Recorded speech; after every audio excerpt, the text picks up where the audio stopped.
আয়া উঠাইব নি না আপনারা যে কোনো সমস্যা হয় ওটার উপরে মাতবো নি না নদী ভাঙার সমস্যা হোক, সার্টিফিকেট সমস্যা হোক, ডিভোটারের সমস্যা হোক, এনআরসির সমস্যা হোক, জমিনের পাট্টার সমস্যা হোক, উচ্ছের বিরোধী আমি বলছি না বলছি ইনশাআল্লাহ।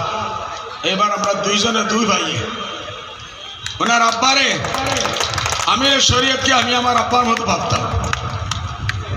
এই তিনজন মানুষ দুই ভাই নগাঁও থেকে যখন আমরা যাইমু ইনশাআল্লাহ পার্লামেন্টে হিলাইয়া রাখি, পার্লামেন্টকে হিলাইয়া রাখবো ইনশাআল্লাহ। আপনারা দোয়া করবেন, ভোট দেন। আর হেমন্ত বিশ্ব শর্মাও তারপরে এখানে থাকবো না, আর বিয়ার উপরেও মারতে লাগবো না। কম বয়সের বিয়া আমরাও বলি সবরে ধরিয়া অ্যারেস্ট করে জেলে, কিসের জন্য তুমি জেলে দিচ্ছ? কি তোমার রাইট আছে? হেমন্ত দা তুমি 100 মর্তবা করো, আমরা এক ধাক্কা দেবো হেমন্তরে গিরে দেব।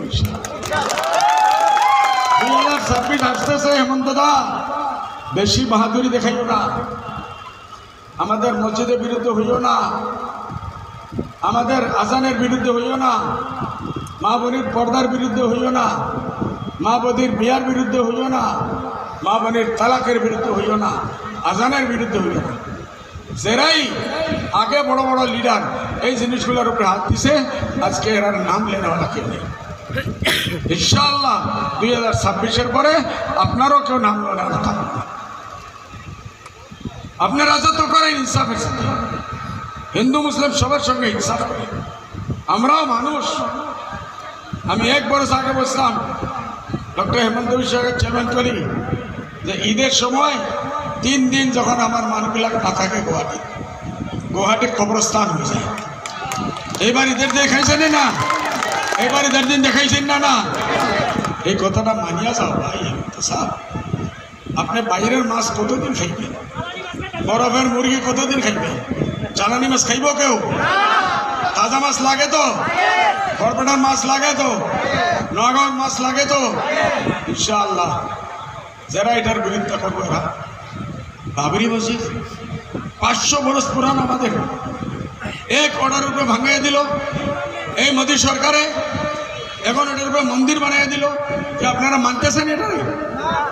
না না বলেন তো জোর সে বলেন।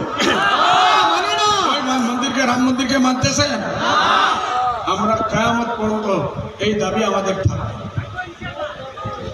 এই দুঃখ আমাদের থাকবে। মা বোনের ইনসাফ লাগে, আমাদের মা বোনের কিরকম ইনসাফ করতে লাগে আমরা জানি।